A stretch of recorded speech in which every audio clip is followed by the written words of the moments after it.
Okay, so I want you to Yeah. picture this. Picture the absolute worst night of your life. All right, I'm with you.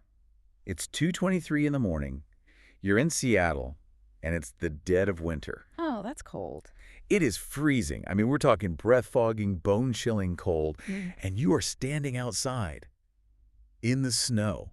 Okay, why? This already sounds terrible. It's because your ex-girlfriend's prize-winning, very high-maintenance cat Yeah. just slipped out a bathroom window, Yeah. and you, because you're a good guy, you ran out to try and catch her. Of course, a classic start to a really, really bad night, but I have a feeling it gets worse. It gets so much worse because you're not dressed for this at all. You've got on this old leather jacket you probably haven't washed in, like, years. Uh-huh. A pair of boxers. And this is the detail that just kills me. A pair of bright pink Crocs. No! Yes. And they're 2 sizes too small for your feet. That's just adding insult to injury. So you're cold, you're miserable, you look absolutely ridiculous, and you're out there chasing a cat named Princess Donut. And that exact moment, that's when the world ends. That's the moment.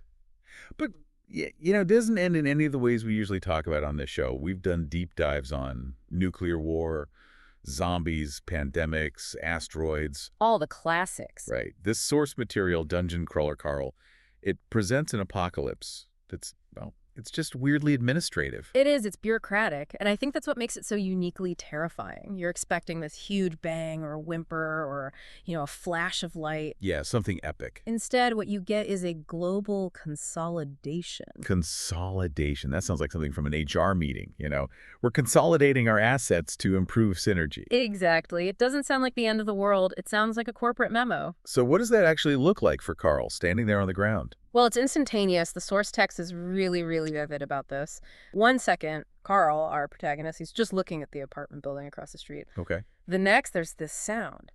It's described as a massive intake of breath. And every single man-made structure is just flattened. Flattened. Like an earthquake flattened. Knocked over. No, crushed. Completely. I want you to think of a soda can under a hydraulic press. Oh, wow. The book actually says crushed like a tin can by a cosmic boot. And it's not just the buildings, it's everyone inside them. Oh, man. Anyone who is indoors at 2:23 a.m., which, let's be honest, is almost everybody in the middle of a Seattle winter night, is instantly compressed into, raw organic material. That's unbelievably visceral. Okay. But Carl only survives because he was outside. Because he's chasing this cat in stupid pink Crocs. That's it. His complete and utter humiliation is the only thing that saved his life. And this is where our deep dive really has to start, right? Yeah. Because the reason for all this destruction, it's not an alien war. It's not malice or hate. No, it's a property dispute. A property dispute. You're actually telling me that billions of people, the entire human civilization, died because of intergalactic zoning laws. Essentially, yeah. That's the horrifying absurdity of it. An alien announcement just blasts into the minds of every survivor a few moments later. And what does it say? It explains that Earth failed to file a specific appeal about our planet's mineral rights within a time frame of 50 galactic solars. Wait, hold on a second. We didn't file an appeal. We didn't even know there was a court. We had no idea there were aliens to file an appeal with. To the syndicate? That's the big governing body out there. That doesn't matter. Ignorance of the law is no excuse. So what does that mean for us? It means a group called the Borant Corporation has been granted a planetary regency. Basically, they legally own Earth now. We're squatters on our own planet. And they're evicting us. They're liquidating the assets. So the billions of people who died, they're just assets. Part of the liquidation. It's even worse than that. They're resources. The buildings, the cars, the infrastructure, the people, it's all just raw material now. And this is the real hook of the story. The Borant Corporation isn't just mining our planet. What are they doing? They're turning it into a reality TV show. A show? Yeah. Like, for entertainment? Yeah. Seriously? The biggest show in the galaxy? An intergalactic dungeon crawl? The survivors, like Carl, are given an ultimatum. Which is what? You can stay on the surface, which is now a completely flat, freezing, featureless wasteland with no food and no shelter, or you can enter the World Dungeon. And the World Dungeon is? An 18-level subterranean labyrinth that was just created from the crushed-up remains of our entire civilization. Oh, my You go down, you fight monsters, you probably die, and trillions of aliens across the galaxy watch it all on pay-per-view. That is just So incredibly bleak. And the guy who has to navigate this whole nightmare. We'll talk a bit more about Carl. He seems like such a regular dude. And that's the genius of his character, I think. Carl's a chosen one. He's not some super soldier waiting for a call to action. Right. He's a former Coast Guard tech. His job was fixing electrical systems on rich people's boats. He's a guy who actively dislikes drama. He just wants to do his job, get paid, and go home. He is the definition of an everyman. He's not a brilliant scientist, but he's handy. He's not a warrior, but he's tough. He's just a guy who's trying to get his ex's cat back inside. And it's that everyman quality that makes his reaction to this whole insane situation feel so grounding for the reader. How so? When that alien voice first speaks in his head, he doesn't immediately become a hero. He panics. He freezes up. He tries to rationalize what's happening. Which is what any of us would do. Exactly. So he gets this ultimatum from the robotic voice. And the mechanics of actually entering this dungeon are fascinating. It's not like they're beamed up or teleported. They have to physically walk in. Right. These staircases just, appear out of the ground. They do, all over the world. Yeah. 150,000 of them. And the text describes them as radiating warmth. Which would be incredibly tempting. In the freezing cold of a Seattle winter, that warmth is a trap. It's an invitation. And the doors at the bottom are these massive carved things with fish demons on them. The Quatin, they're called. And Carl really doesn't have a choice, does he? The surface is dead. It's just him, the cat, and the cold. So he scoops a Princess Donut and he runs for the door. And this is where the whole thing shifts. The gamification starts. Yeah, as soon as he crosses that threshold, the world he knew, the physical laws, they all get overlaid with something else, something digital. He gets a HUD, a heads-up display. Right. A voice welcomes him. Welcome, crawler number 4122. Okay, so let's unpack this for listeners who might not be big gamers. This is what the genre is called, right? LitRPG, literary role-playing game. Exactly. It's a genre where the mechanics you'd find in a video game, things like character stats, levels, health bars, inventory screens, are actual tangible laws of physics in the story's world. So Carl literally sees things floating in his vision now. He sees red bars for his health, blue for his mana. He sees text pop-ups. It's all real for him. And he meets the system AI, the narrator of the game. Now, usually you'd expect a system AI to be, neutral, like Siri or Alexa. Just, welcome to the dungeon. Please select your class. Oh, no, not this one. This AI is a full-blown character in its own right. It is snarky, it is rude, it is condescending. And as we find out pretty quickly, it has some very specific, very uncomfortable kinks. Yes, it does. The achievements. This was the exact moment I knew this story was going to be more than just a grim, dark horror story. Yeah. As soon as he gets inside, he's just bombarded with these achievements. And they're not congratulatory, are they? They're not, good job, you entered the dungeon. Not at all. Let's look at that first one he gets. Crazy cat lady. Chuckles. Yeah. The description is something like, you have entered the world dungeon accompanied by a cat. Oh, isn't that sweet? It's just pure mockery from the word go, and it gives him a bronze pet box as a reward. It's so condescending, and then it immediately calls him out on his wardrobe. Why aren't you wearing pants? That's the actual title of an achievement. It is. The text says, you entered the dungeon wearing no pants. Dude, Yeah. seriously. And for that, he gets a gold apparel box. It's hilarious, but it also tells you something really important right away. What's that? The system is watching, and the system is judging. It's not some impartial referee. It's an audience member, and it wants to be entertained by your suffering. And speaking of being entertained, we absolutely have to talk about the combat style Carl is sort of forced into at the beginning. He has no weapons. He didn't grab a knife from the kitchen or a gun. He has his feet. His bare feet and those ridiculous pink Crocs. Right. And he's a big guy. He was in the Coast Guard, played football. He's strong. So his go-to attack becomes just stomping on things, and the AI, wow. The AI loves it. It really, really loves it. It is so bizarre. He gets an achievement called photophilia. And I admit, I had to look that word up just to be sure. It means exactly what you think it means. It does. The official description is something like, you've used your bare feet to crush and kill an opponent. Hey, that's my fetish. Seriously. Keep doing it and you'll be rewarded. Whoa. Okay, so that adds this incredibly uncomfortable layer to the whole experience. It's not just a game.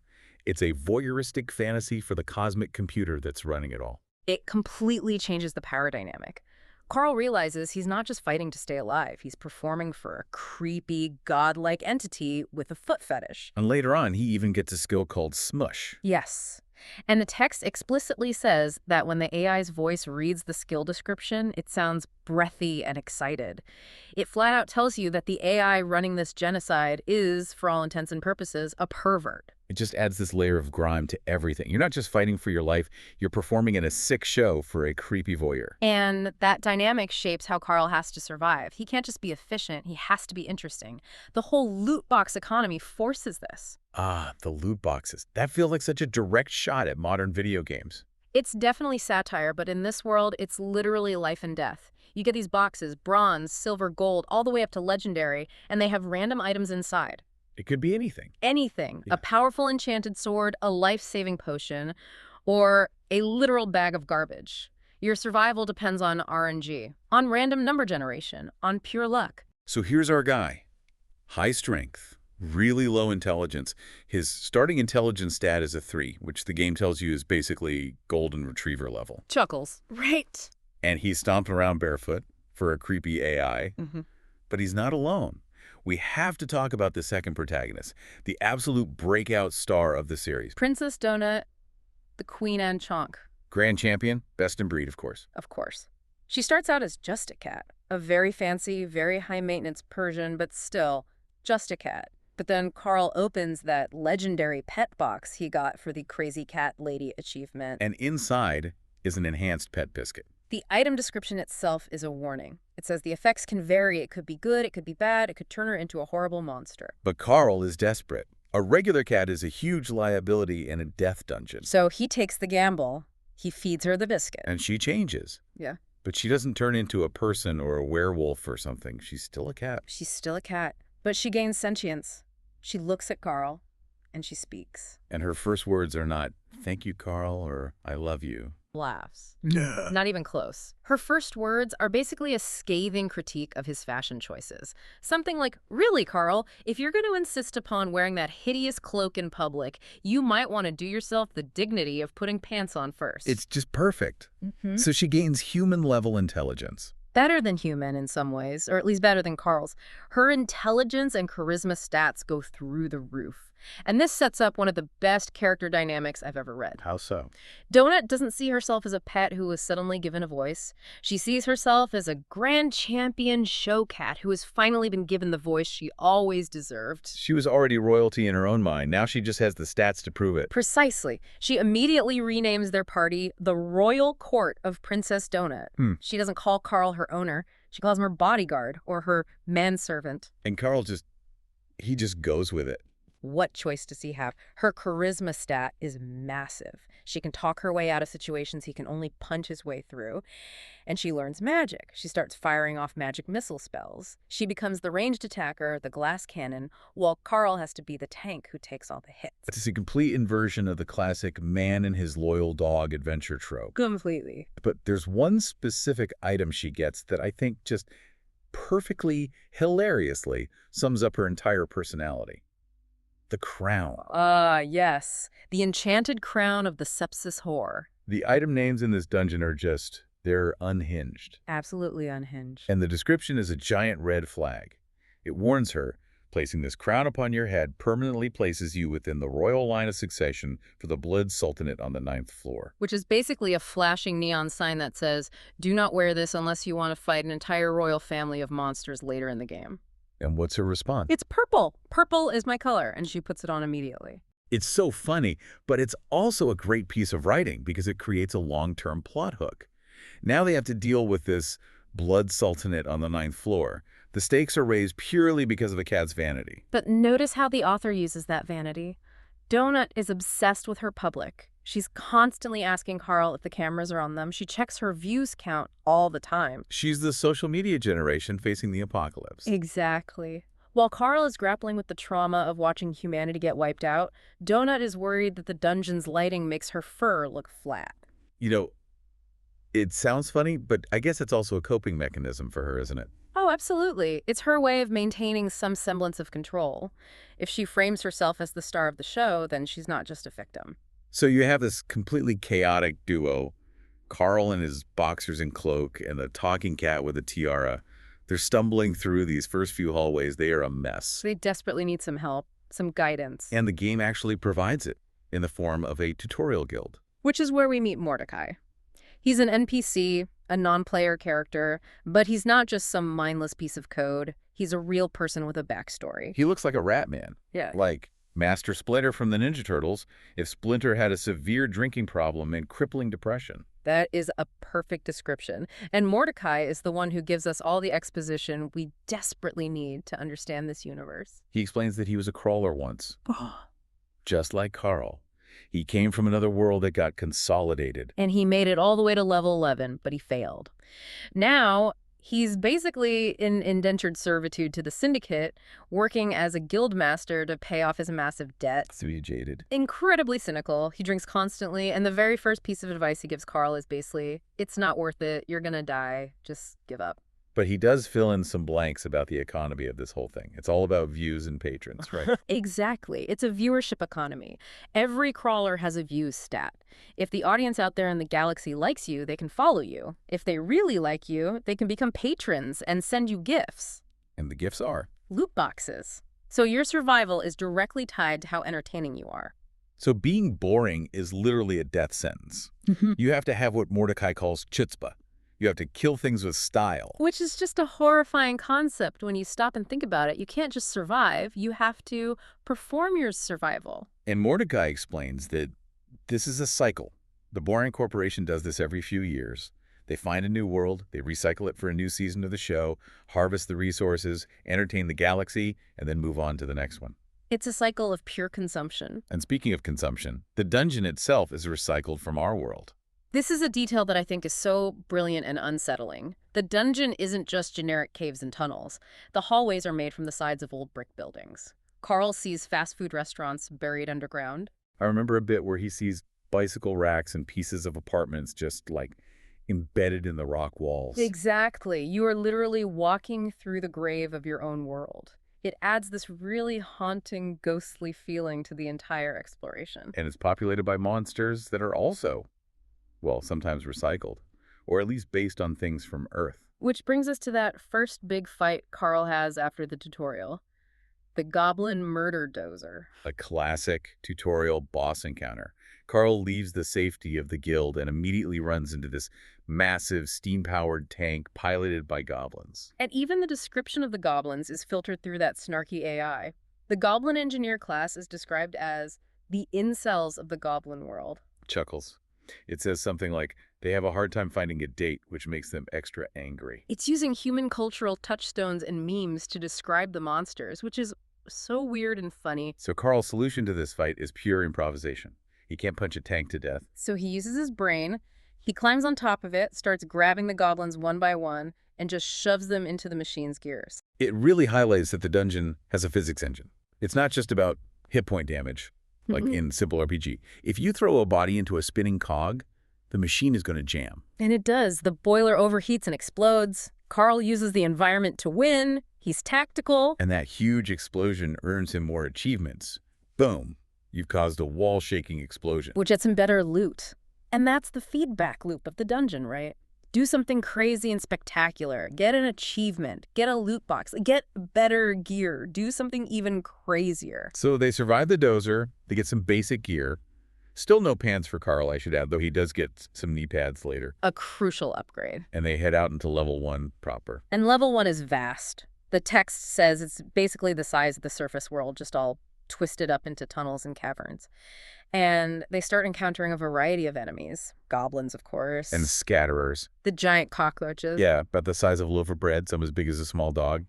And they explode into goo when Carl stomps on them. Which, of course, feeds into his smush skill and makes the pervy AI very happy. But I think the most memorable early game enemy has to be the bad llama. Oh, absolutely. The text describes it as a llama that, if it were a person, it would have prison tattoos and hang out in a convenience store parking lot hitting on teenagers. It's such a specific and hilarious image. Yeah. And it spits lava. It spits lava. It's completely absurd. A lava-spitting, meth-carrying llama. Wait, I forgot about that part. It literally carries meth. When they finally kill it, the loot it drops is trailer park-grade meth and some llama steaks. It's just so random. Why a llama? Why meth? What does that even mean? I think it reinforces that intergalactic reality show vibe. It feels like the show's producers just threw a bunch of random Earth concepts into a blender to create monsters. It makes the world feel completely unpredictable. You never know if the next room is going to have a giant rat or a demon from hell or a llama with a serious drug problem. Exactly. So they fight their way through these things, and you see them starting to bond a little. Donut is blasting things with her magic missiles from Carl's shoulder, and Carl is punching and kicking. They're finding their rhythm. But eventually they need to rest. They're exhausted. Which brings them to the concept of the safe room. Now, in a lot of games, a safe room is just, a glowing circle on the floor. But not here. Here, it's a fully functional, intact fast food restaurant. It's basically a McDonald's clone that got teleported underground.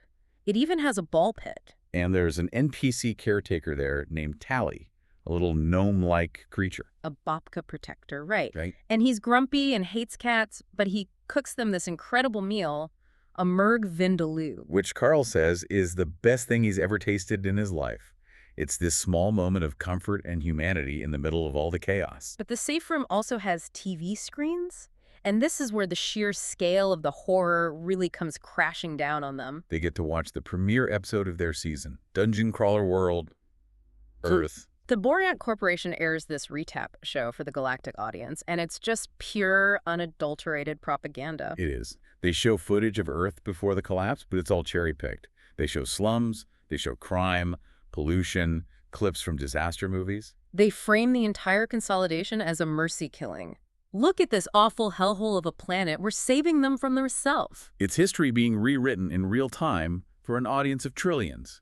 And then they show the numbers. This part is chilling. When the dungeon first opened, about 13 million humans entered. Sure. By the time Carl and Donut are watching this broadcast, just a few hours later, that number is down to 4 million. 9 million people dead in just a few hours. That statistic is just staggering. It yanks the tone right back from the funny bad llama fight to the reality of the genocide that's happening. And the audience is just watching this, betting on it, cheering. It completely dehumanizes the crawlers. Yeah. To the galaxy, Carl and Donut aren't people fighting for their lives. They're content. They're pixels on a screen to be consumed. And speaking of content, the show mentions boss fights. And it's not long before Carl and Donut stumble into the lair of a neighborhood boss. And this segment, this was genuinely disturbing to read. I agree. They find this room that's just filled with garbage, like mountains of trash, floor to ceiling.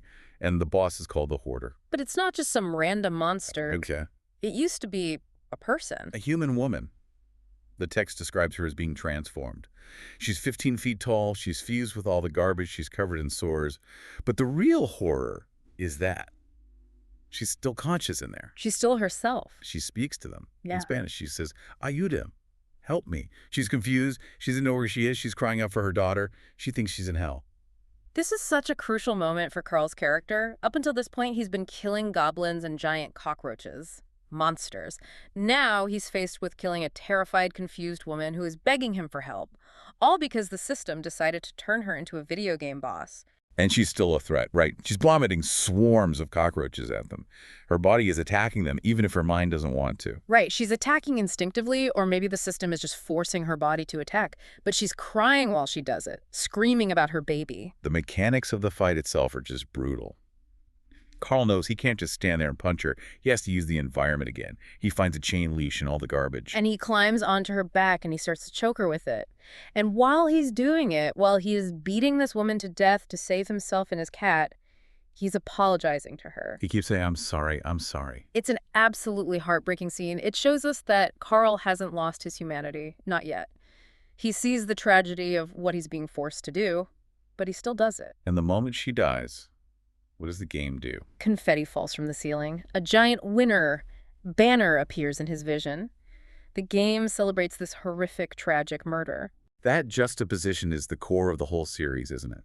The clash between the real, visceral trauma of the characters and this bright, cheery, gamified overlay that's slapped on top of it. It really forces you, the reader, to look at how we consume violence as entertainment. So they have to loot the boss, because that's what you do in the game.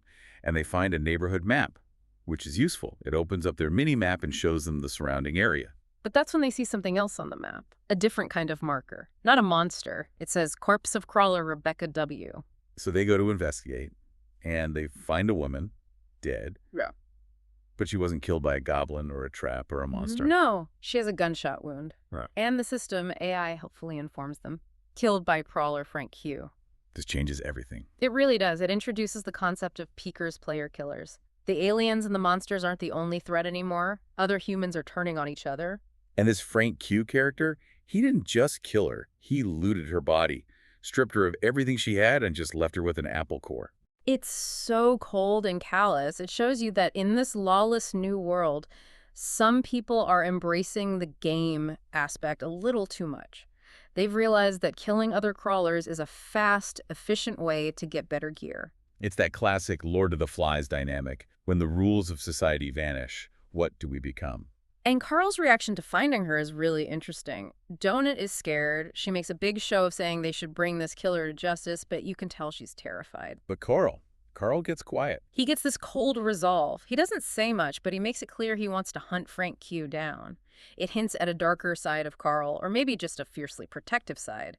He hates bullies.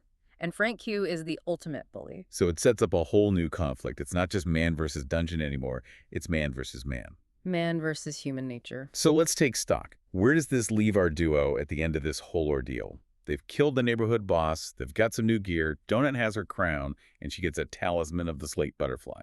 Which jingles when she walks, much to Carl's constant annoyance. And Carl. Carl finally gets something to cover his legs. Well, sort of. He gets enchanted spiked knee pads of the Shade Knoll riot forces. Hey, it's better than nothing. They're around level 5 or 6 now. They've survived the tutorial and the first real boss. But the clock is ticking. Right, the level collapse. Mordecai warned them about this. They have about 4 days left before level 1 is completely crushed, just like the surface was. Which means they have to find the staircase down to level 2 before that timer runs out. And they know the stakes are just getting higher. The number of crawlers is dropping by the thousands every hour. The enemies are going to get tougher.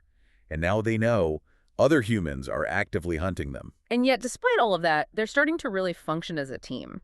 The Royal Court of Princess Donut is actually a pretty formidable unit. You've got the tank, the brawler in Carl, and you've got the glass cannon mage with Donut. It's such a ridiculous image when you step back and look at it. You have this big guy in a leather jacket and boxer shorts kicking a giant cockroach, while a fluffy Persian cat with a tiara rides on his shoulder shooting magic missiles out of her paws. It's completely absurd. Yeah. But it's also kind of inspiring. They're just refusing to lie down and die. They're playing this horrible, sadistic game, but they're trying to do it on their own terms. They're finding moments of agency in a system that is designed from the ground up to strip them of all of it. There's one last thing I want to touch on before we wrap up, sort of our final provocative thought for everyone listening. The Boran Corporation recycles everything. We know the dungeon is made of earth. Yes. We saw that the hoarder boss was a human woman who was forcibly transformed into a monster. We saw that the safe room was just a recycled fast food joint. And Mordecai mentioned that he was taken from his own world a long, long time ago. He's a recycled person. So the question is, as they go deeper into this dungeon, what else from their old lives are they going to recognize? That is the terrifying question, isn't it? Will the boss of level 2 be someone they used to know? Will the environment of level 3 be a twisted version of their own neighborhood? Or, even worse, Sure. could the monsters they're forced to fight be made from the recycled organic matter of the billions of people who died in the initial collapse? The source material definitely hints that this recycling is total. It mentions both organic and inanimate materials. It adds this whole layer of psychological warfare to the dungeon crawl. You're not just fighting monsters, you might be fighting the tormented remnants of your own home, your own people. And as the galactic audience demands more drama, more ratings, how personal is the system going to make things for Carl specifically? Well, the AI already knows his name, it knows his history, it mocks him for not wearing pants. It is clearly tailoring this experience to get under his skin. I think we can absolutely expect the psychological torture to ramp up significantly as they go deeper. Wow. Well, on that cheerful note, we've covered the bureaucratic apocalypse, the talking cat, the foot fetish AI, and the absolute tragedy of the hoarder. It is a lot to process. It really is. Dungeon Crawler Carl is just this fascinating, bizarre mix of high-octane action, really lowbrow humor, and some deep, genuinely unsettling existential horror. It really asks you that question. If the world ended and everything became a game, who would you be? Would you be the hero? the villain, or would you just end up as loot for somebody else? I think I'd probably be the guy who died instantly in his sleep at the very beginning. Honestly, those are the lucky ones. Yeah, that's a fair point. All right, that's our deep dive for today. Thanks for listening. And remember, if you ever see a glowing staircase appear in front of you, maybe try and put on some pants before you run down it. Some very good advice. We'll catch you next time.